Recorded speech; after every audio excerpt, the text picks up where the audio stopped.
Hola, soy Patricia Molina y hoy voy a hablar sobre la dictadura de Primo de Rivera y el final del reinado de Alfonso XIII. En primer lugar, las causas del golpe de Estado por parte de don Miguel Primo de Rivera fueron el descontento militar por el desastre de Anual, el expediente Picasso, ya que se intentó ocultar, la violencia que había en las calles con el pistolerismo o el treño bolchevique, el auge de nacionalismos republicanos y obreros, la influencia de Italia con el fascismo de Mussolini y, por último, aunque no se puede afirmar con certeza, se piensa que Alfonso XIII pudo haber tolerado la llegada de Primo de Rivera al poder por su propio beneficio, aunque otros historiadores afirman que no estuvo implicado porque si hubiera querido una dictadura militar la podía haber establecido sin necesidad de levantamientos porque la Constitución le permitía cambiar de gobierno.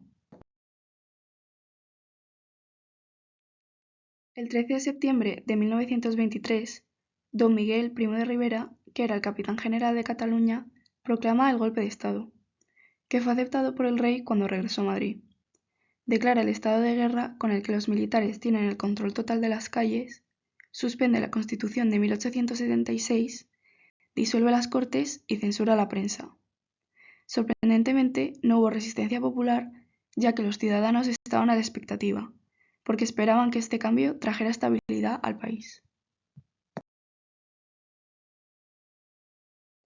La primera etapa de la dictadura fue el Directorio Militar, de 1923 a 1925, que trajo varios cambios.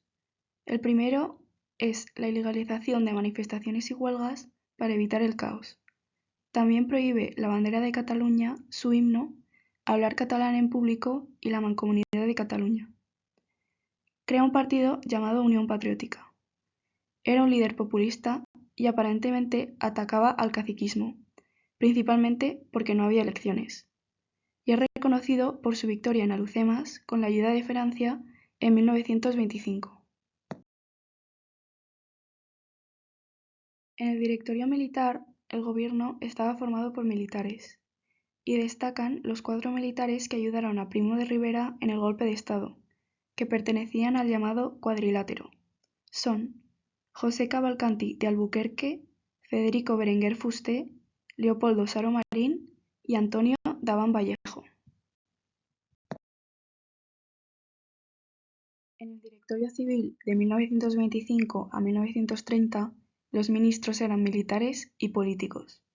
Se crean 2 instituciones del régimen, que son la Asamblea Nacional Consultiva en 1927 y la Organización Corporativa del Trabajo. Se dan leyes a los trabajadores con la legislación laboral paternalista y, como no hay sindicatos, se crean los comités paritarios para las negociaciones entre patrón y obrero.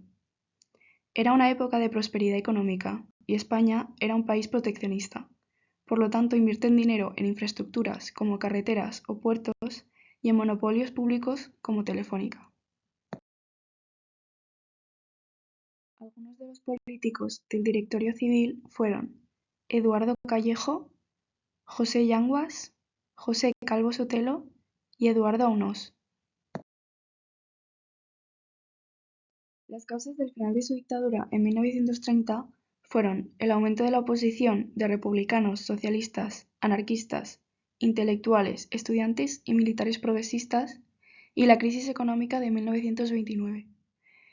Finalmente dimite el 27 de enero de 1930 y se marcha a París, donde moriría en marzo.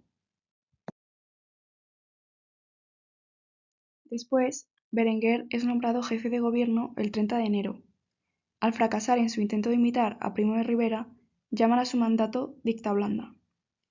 Hay una gran oposición con sucesos como el Pacto de San Sebastián, que fue entre políticos republicanos dirigidos por Alcalá Zamora para traer la república, la oposición de intelectuales y la sublevación militar en Jaca el 15 de diciembre de 1930, que causó el fusilamiento de los capitanes Galán y García Hernández. El rey nombrará así jefe de gobierno a Aznar, que convocará unas elecciones el 12 de abril, en las cuales ganaron los republicanos. Por lo tanto, Azaña dimite y el rey abdicará. Comienza la Segunda República. Ahora os explicaré algunas curiosidades sobre don Miguel Primo de Rivera. Nació el 8 de enero de 1870 en Jerez de la Frontera. Nació en el seno de una familia gaditana de gran tradición militar, en la que destaca su tío Fernando Primo de Rivera y Sobremonte y su abuelo José Primo de Rivera.